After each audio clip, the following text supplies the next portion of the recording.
नमस्कार मंडळी, प्रियास मॅजिकल किचनमध्ये तुमच्या सर्वांचे खूप खूप स्वागत। आज आपण बनवतोय soybean kofta curry.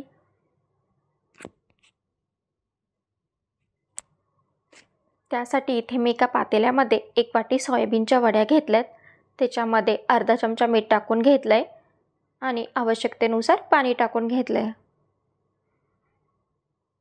Gas on करून आपल्याला ह्या वड्या 10 मिनिटं शिजू द्यायच्या। वडे शिजते आपल्या तोपर्यंत आपण मसाला बनवून घेऊया। त्यासाठी इथे मी 5 कांदे घेतले मध्यम आकाराचे, ते आपल्याला असे बारीक बारीक चिरून घ्यायचे।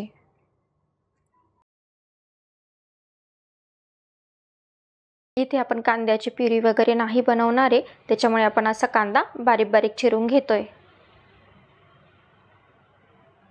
एक टोमॅटो घेतलाय, टोमॅटोची आपण प्युरी बनवणार आहे, त्याच्यामुळे अशा मोठ्या मोठ्या फोडी करून घ्यायच्या।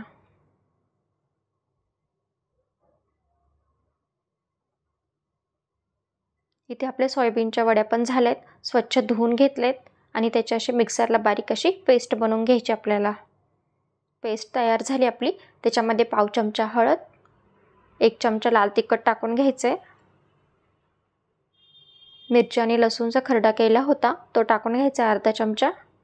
1 चमचा रवा टाकून घ्यायचा। 1 चमचा तांदळाचं पीठ। तांदळाच्या पीठ आणि रव्यामुळे खूप छान बाइंडिंग येतं, सॉफ्ट आणि क्रिस्पी पण होतात, खूप छान लागतात खायला।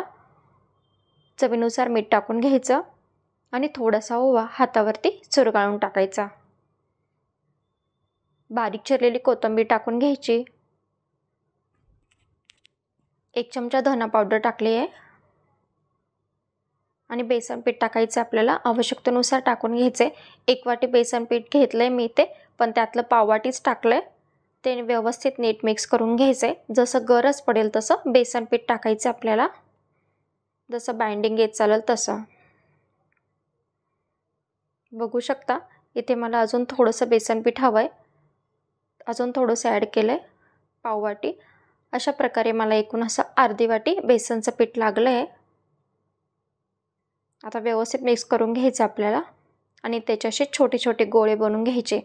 इथं वाटलं तर तुम्ही बारीक कांदा सुद्धा चिरून टाकू शकता, मी नाही टाकला कारण ग्रेव्हीमध्ये असतोच। टाकला तर चालेलच, नाही टाकलं तरी चालेल, चवीमध्ये कुठल्याही प्रकारचा फरक पडत नाही। सर्व गोळे आपले तयार झालेत, आपण ते तळून घेऊया। इथे तळताना आपल्याला तेल खूप जास्त तापवायचं नाहीये, मध्यम असं तापून घ्यायचे, नाहीतर आपले जे गोळे ते पटकन असे लाल होऊन येतील, आतमध्ये कच्चेच राहतील। त्याच्यामुळे मध्यम स्लो असं करून आपल्याला गोळे फ्राय करून घ्यायचे सर्व बाजूंनी, जेणेकरून ग्रेव्हीमध्ये असे कच्चे लागणार नाही असे।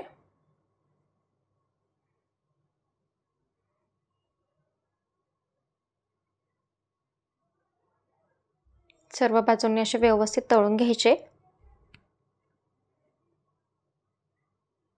बघू शकता इथे तुम्ही व्यवस्थित सर्व बाजूंनी आपले जे कोफ्ते ते तळले गेलेत।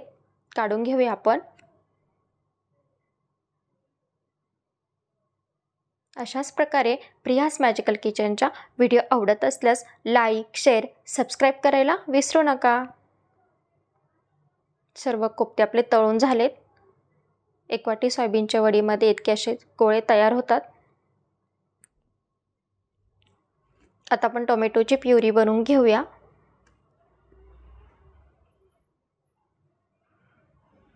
आणि फोडणी सुद्धा करून घेऊया। त्यासाठी इथे मी छोटासा दालचिनीचा तुकडा टाकलाय, 2 लवंग, 1 वेलची टाकली, अख्खी वेलची, आणि थोडीशी तेजपत्ता टाकलाय। अर्धा चमचा जिरे टाकून घ्यायचे। बारीक चिरलेला कांदा टाकून घ्यायचा आणि व्यवस्थित असं मिक्स करून घ्यायचं आपल्याला। कांदा व्यवस्थित मऊसूत होईपर्यंत आपल्याला शिजवून घ्यायचा। त्याच्यामध्ये थोडीशी कढीपत्त्याची पानं टाकली आहे, चिमूटभर हिंग टाकून घेतलाय। पुन्हा एकदा मिक्स करून घेऊया। चवीनुसार, आवश्यकतेनुसार मीठ टाकायचे। काळजी घ्यायची की आपण कोफ्त्यांमध्ये सुद्धा मीठ टाकलंय, त्याच्यामुळे ग्रेव्ही इतकंच आपल्याला मीठ टाकायचंय। आणि एक जी टोमॅटोची प्युरी केली होती ती सुद्धा आपण टाकून घ्यायची। आता तेल सुटेपर्यंत परतून घ्यायचं आपल्याला। तेल सुटेपर्यंत परतलं आहे. आता मसाले टाकून घेऊया. पाव चमचा हळद टाकली आहे. 2 चमचे लाल तिखट टाकलं आहे. तुम्ही तुमच्या आवडीनुसार कमी जास्त करू शकतात. 1 चमचा गरम मसाला टाकून घेतला आहे. नीट व्यवस्थित मिक्स करून घ्यायचं आपल्याला. बघू शकता व्यवस्थित तेल सुटेपर्यंत परतलं आहे. आता आपण जे कोफ्ते तळले होते ते टाकून घ्यायचे. मिक्स करून आवश्यकतेनुसार पाणी टाकून घ्यायचं आपल्याला. पाणी थोडंसं गरम करून टाकायचे, त्याच्यामुळे उकळ पटकन येते.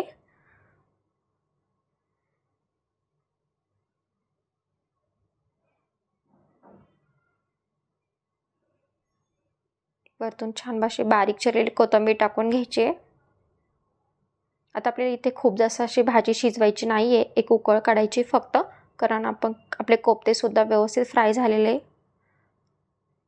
बघू शकता एक उकळ आली भाजीला.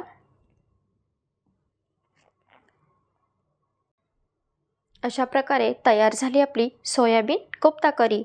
घरी पाहुणे आले तर थोडासा वेगळा बेत म्हणून घरगुती साहित्यात तयार होणारी कोफ्ता करीची भाजी आपण बनवू शकतो. मग नक्कीच बनवून बघा. कमेंट करायला विसरू नका. पुन्हा भेटूया नवीन रेसिपीसह नवीन व्हिडिओमध्ये.